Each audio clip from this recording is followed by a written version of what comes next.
las gónadas y testículos, habíamos visto el órgano genitatorio que se pene, las vías y conductos que queríamos diferenciar, las vías intratesticulares de las extratesticulares, y añadido a esto, como habíamos observado, las glándulas secretoras, las vesículas seminales, próstata y las glándulas pituitarias.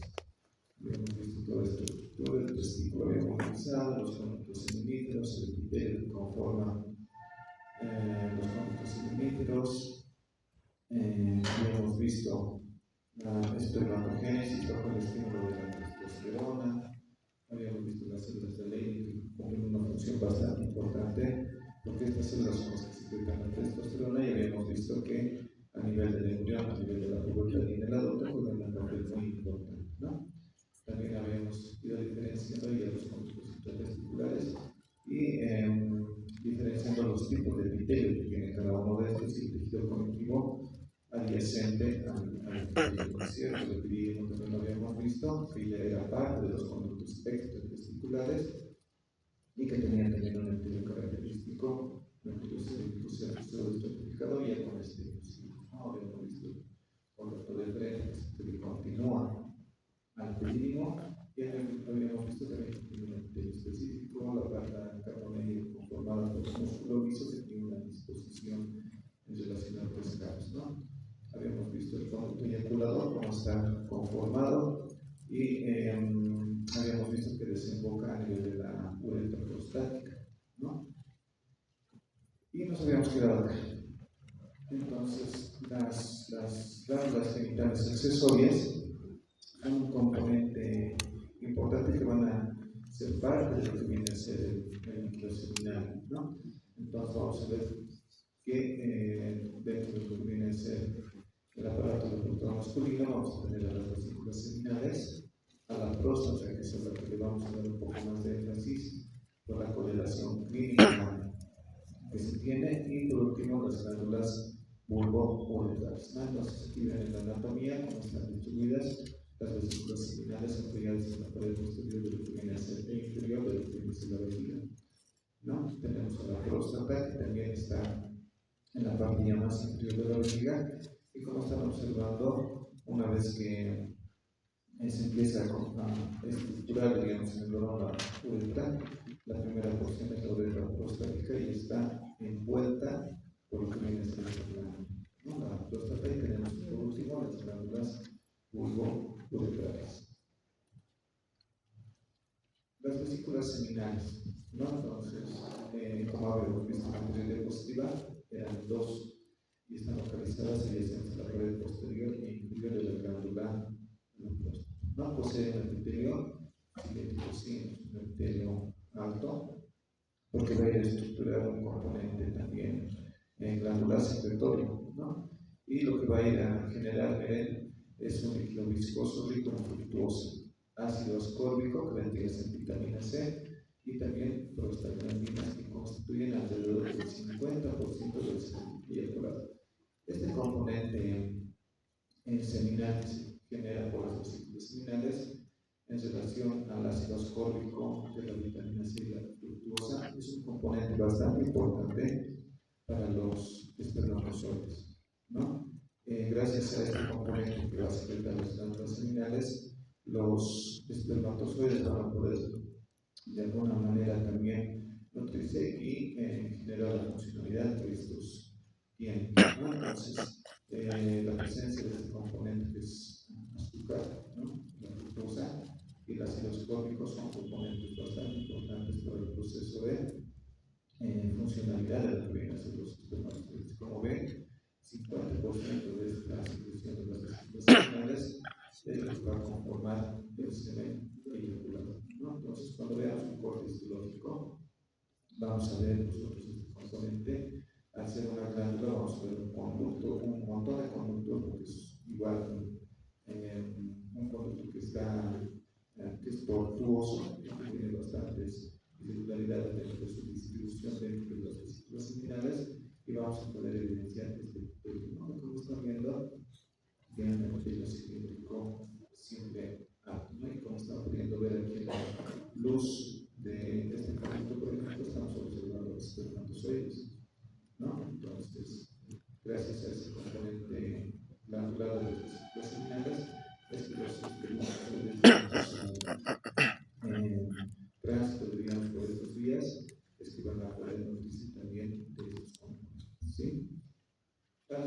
obviamente en el intersticio vamos a tener el tejido conectivo. Sabemos que todo el epitelio se apoya sobre una lámina membrana basal y adyacente siempre vamos a evidenciar lo que viene a ser tejido conectivo. Entonces, esto sería más que todo el parénquimo de las vesículas seminales, ¿no? Y el estroma viene a ser la cápsula que envuelve a estas, que no es nada más que tejido conectivo de los pulmones, ¿sí? La próstata. La próstata es una glándula bastante importante por el hecho de que desarrolla bastante patología en el varón, ¿no? A partir de los 45, 50 años, este tejido, dentro de lo que viene a ser el parénquima, viene a aumentar de tamaño, puede generar un proceso inflamatorio intraparenquimatoso y esto hace que la glándula vaya aumentando de tamaño. Y como ven, en la parte central está la uretra prostática, la primera porción de la uretra en el varón, y el hecho de que vaya aumentando de tamaño la glándula en relación al parénquima va a ir comprimiendo este conducto. Entonces, no va a permitir que de forma adecuada vaya saliendo la orina que está depositada en la vejiga hacia el exterior, ¿no? Entonces, miren, la próstata rodea una porción de la uretra y tiene la forma de una nuez, ¿no? Tanto en característica, en cuanto al tamaño y en cuanto a su forma, es muy parecida a una nuez. Va a secretar la fosfatasa ácida, la fibrinolicina, el ácido cítrico directamente a la luz de la uretra. Entonces, como toda glándula, vamos a tener dos componentes, ¿sí? Vamos a tener a la cápsula, que sería el estroma glandular, que no es nada más que tejido conectivo denso y regular. Entonces, todo este tejido que envuelve a la glándula prostática viene a ser la cápsula, que también la podemos denominar las glándulas un estroma, ¿sí?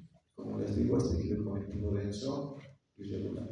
Va a tener gran cantidad de fibras de colágeno y miren ustedes, al igual que lo que venía a ser el valvo, va a tener fibras musculares lisas entrelazadas a estas fibras de colágeno, lo que hace que esta glándula pueda de alguna manera aumentar su tamaño, ¿no? Entonces tiene bastante densidad en cuanto a sus paredes externas.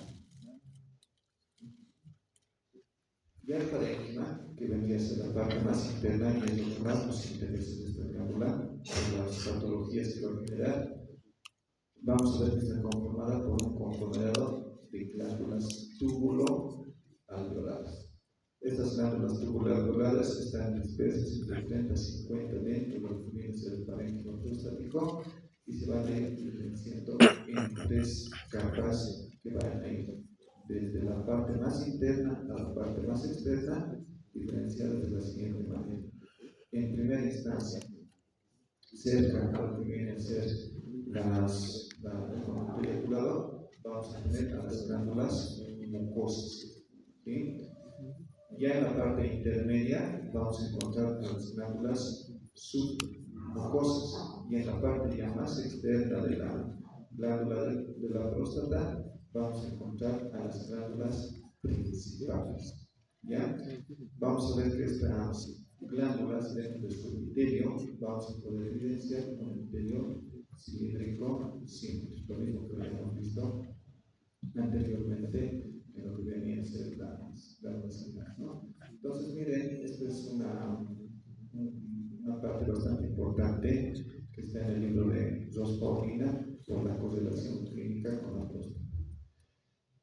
Vamos a tener nosotros en la glándula, aparte de la distribución glandular que habíamos mencionado, ¿no? En las mucosas submucosas principales, vamos a tener una zona central que viene a ser esto que está de color naranja, y vamos a tener una zona periférica, ¿ya? Que va a tener diferentes origen, diríamos, en cuanto a formación. Entonces vamos a tener esa zona central que hemos visto y vamos a tener la zona periférica. En la zona central vamos a ver que es la que rodea los conductos eyaculadores, como hemos mencionado, conforme atraviesan la próstata. Contiene alrededor del 25% del tejido glandular, es decir, que la zona central no ocupa gran proporción de lo que viene a ser esta glándula. ¿Sí? Claro que es importante, miren, dice que es resistente tanto a la generación de tumores como a procesos inflamatorios. ¿Sí? Entonces, este tejido, al estar aledaño a tener distinto origen, es el que menos va a ser propenso a generar cáncer en la próstata. ¿Sí? Vamos a ver que en comparación con las otras zonas, las células de la zona central poseen características morfológicas distintivas, pudiéndose evidenciar, por ejemplo, que el citoplasma apenas basófilo y más prominente en núcleos más grandes desplazados también en las células motrices. Entonces, esta característica que tiene ese componente celular dentro de la zona central es lo que de alguna manera limita la predisposición a generar cáncer y procesos inflamatorios a nivel de la próstata. ¿Sí? Hallazgos recientes indican que esta zona se origina embriológicamente en la inclusión de las células del conducto mesonétrico en las próstatas en desarrollo. Entonces, es muy posible que gracias a la diferencia que tenga en relación al origen de la zona central, es que nos generen estos procesos inflamatorios que podrían desencadenar cáncer. En cambio, la zona periférica, la parte más marginal, y miren ustedes que es la que constituye el 70% de la glándula prostática, es la que va a rodear a la zona central y va a ocupar la parte posterior y las porciones laterales de esta glándula. ¿Sí? Ahora, ahí está la posible pregunta del examen, ¿no? La mayor parte de los carcinomas prostáticos se originan en la zona periférica de la próstata. ¿Sí? Miren, como habíamos visto, la parte de la zona periférica conforma el 70% de esta glándula. Entonces, hay mucha más predisposición de desarrollar cáncer en esta zona que en relación a la parte central, ¿no? Se originan en la zona periférica de la próstata y la zona periférica se puede palpar, si es un examen semiológico que se hace, lo van a ver en tercer año. La zona periférica de esta glándula prostática se le puede palpar haciendo un tacto rectal, ¿no? Se introduce en los dedos por el recto y se puede palpar lo que viene a ser la superficie de la próstata. No es un examen clínico que se hace. Cuando vean urología, van a notar y hasta van a ver la posibilidad de generar al tacto y palpar la próstata, se empiezan a generar unas zonas bastante irregulares en la superficie de la próstata. Si bien es una superficie bastante, irregular en su superficie, se empiezan a formar nodulaciones.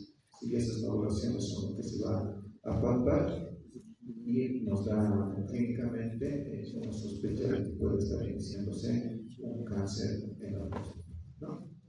Y esta zona también es la más susceptible al proceso de inflamación, ¿no? Entonces, en primera instancia, cuando vemos que un paciente está con dificultad para orinar, viene a la consulta, indica que no puede orinar de forma regular. Esto ocurre bastante frecuentemente en los adultos mayores, ¿no? ¿Por qué? Porque la glándula, como habíamos visto, se incrementa de tamaño en todo el proceso inflamatorio que de inicio puede ser benigno. Entonces comprime la uretra prostática y por lo tanto no puede salir la orina de la vejiga. En ese caso van a ver a los pacientes que se les coloca una sonda vesical, ¿no? Se introduce una sonda vesical y con eso podemos evacuar la orina, ¿sí? Pero a este paciente no deberíamos solo generar esa tensión de vaciar la vejiga mediante una sonda. Hemos visto que esta glándula genera un componente igual. Dentro de esto está el antígeno prostático específico, ¿sí? El PSA, que es algo que deberíamos nosotros solicitar a este paciente, porque muy posiblemente, y hasta por su edad, nos puede estar desencadenando un cáncer de próstata. Entonces, esto es bastante importante para poder hacer un diagnóstico precoz y hacer un abordaje inicial de estos pacientes, ¿no? Y por último tenemos a las glándulas bulbo uretral, también denominadas glándulas del cubo. Una es la de anatomía y son dos localizadas en la base del pene y se presentan una solución lubricante que es bastante aceitosa, diríamos, directamente a la porción de la uretra. ¿Sí? Esto es lo que voy a conformar el líquido preseminal. Entonces, no olviden que las glándulas bulbo-uretrales son aquellas que se van a ir generando más que todo en el estímulo al inicio de las relaciones sexuales.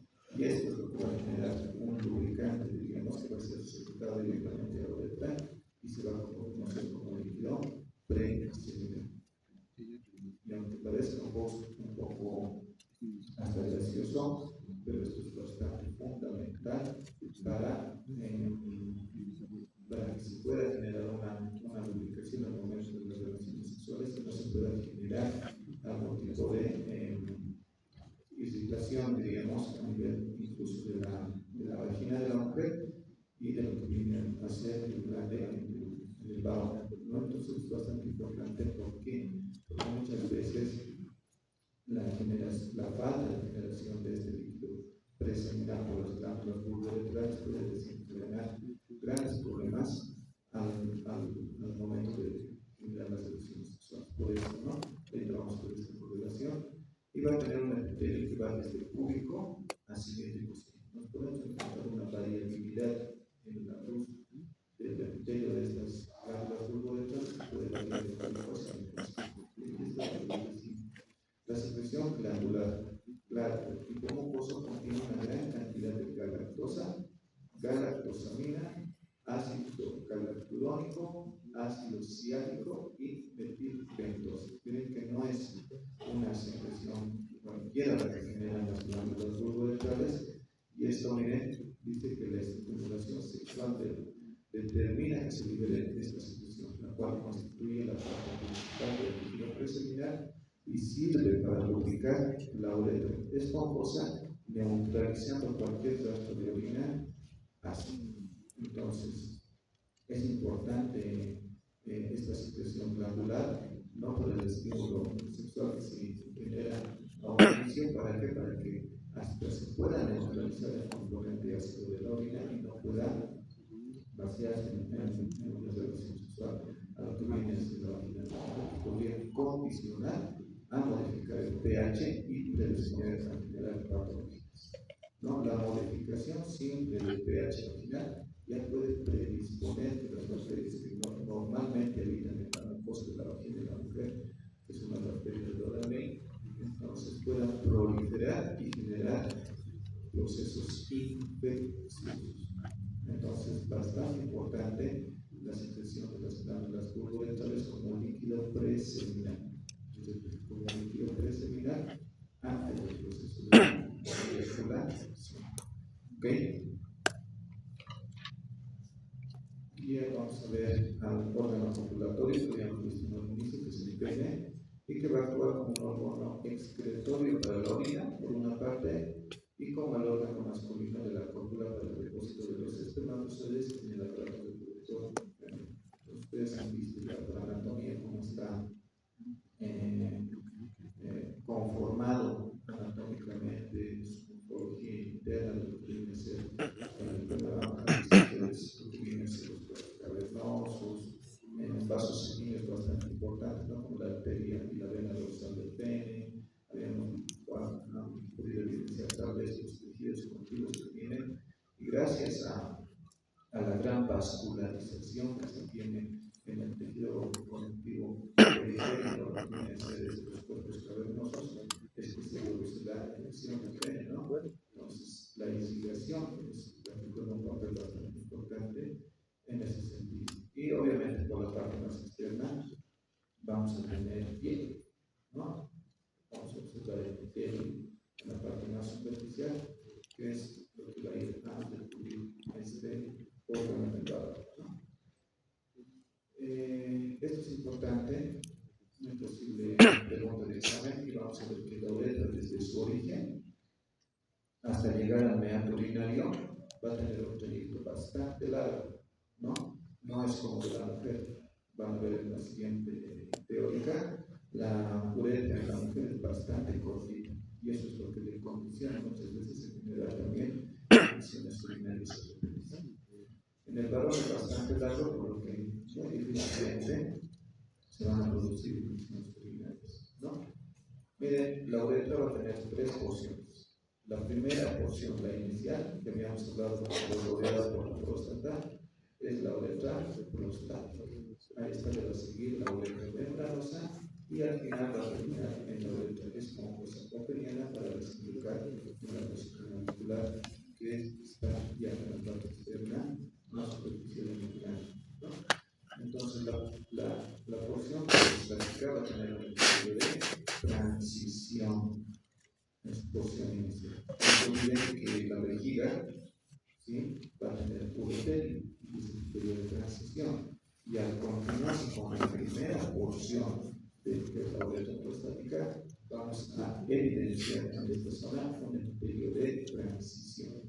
Y ya en sentido distal, al ir a unirse o a ir a conformar la uretra membranosa, se va a transformar en un epitelio cilíndrico pseudoestratificado o estratificado cilíndrico, ¿sí?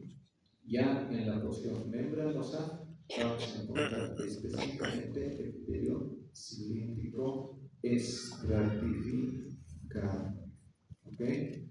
Y por último, ya en la uretra peniana, que es la mayor, que la que tiene mayor longitud, diríamos, vamos a encontrar un epitelio cilíndrico estratificado y al final es sustituido por el epitelio plano estratificado, ¿sí? Y es la exteriorizada. Entonces ya a ese nivel va a tener un epitelio plano estratificado cerca de la fosa navicular, que es el estripamiento terminal de la uretra. ¿Sí? Entonces miren esta variabilidad de epitelios dentro de lo que viene a ser la uretra en el varón. ¿Sí? No van a confundir con la uretra en la mujer. Entonces es muy posible que la pregunta del examen sea complementaria y se coloque directamente en las porciones de la uretra y ustedes tengan que complementar el epitelio que posee cada una de estas tres porciones de la uretra en el varón. ¿Okay? Y bueno, ya para concluir, vamos a ver algo bastante importante, que es el componente endógeno que genera la funcionalidad de todo el sistema genital masculino.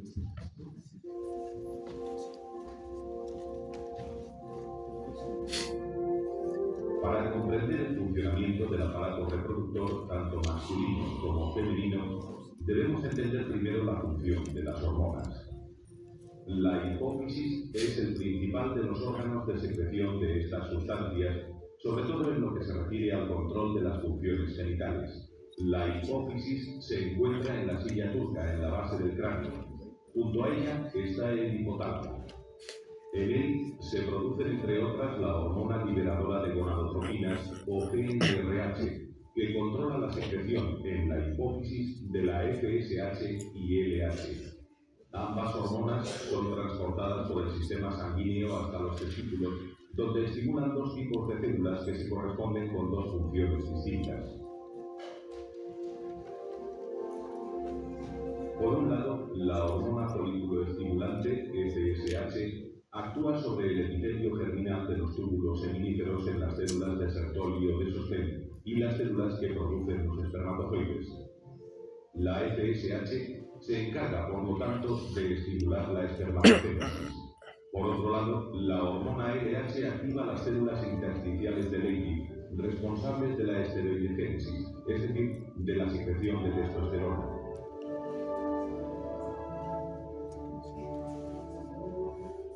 El testículo no es solo responsable de la producción de espermatozoides, sino también de segregar la hormona masculina, testosterona, que estimula la espermatogénesis por un lado y por otro influye en el desarrollo del fenotipo masculino.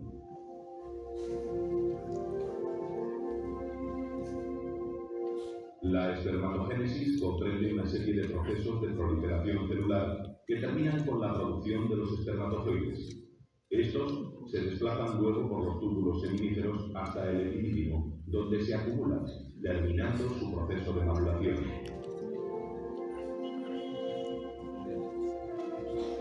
La espermatogénesis es un proceso continuado que dura aproximadamente 70 días.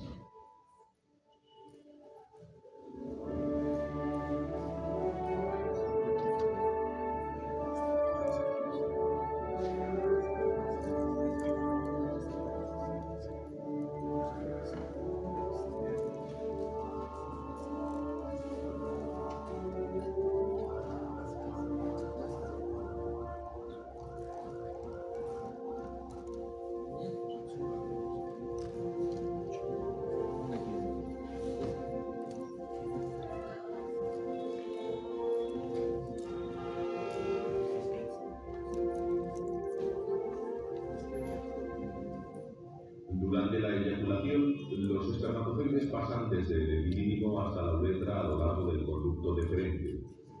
A la vez, se produce la secreción de las vesículas seminales, la próstata y las glándulas accesorias, constituyendo así el líquido seminal. Su volumen oscila entre 2 y 5 mililitros, de los que tan solo un 10% está formado por espermatozoides.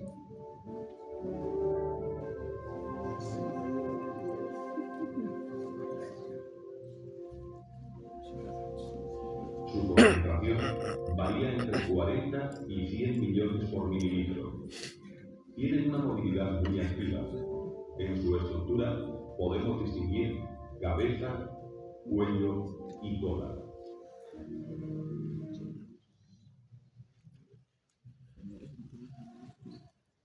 Ok, entonces con eso estaríamos concluyendo la parte de los masculinos. No se olviden, por favor, los espermatozoides, si bien empiezan a desarrollar por el flujo de la testosterona a nivel de los testículos, en lo que viene a ser los en el estilo terminativo que hacemos, no terminan su proceso de maduración a nivel de los testículos. ¿Sí? Estos, una vez que salen por lo que vienen a ser los bibliorectos, llegan al epidídimo y en el epidídimo terminan su proceso de maduración.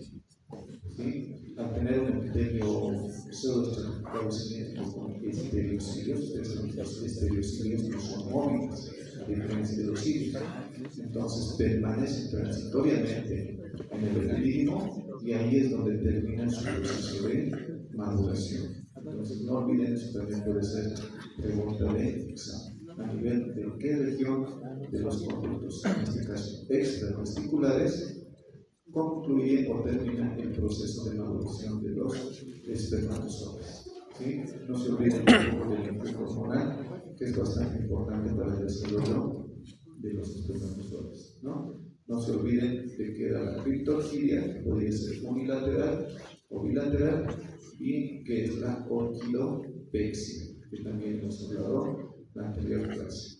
¿Okay? Les voy a rogar por favor que me hagan la lista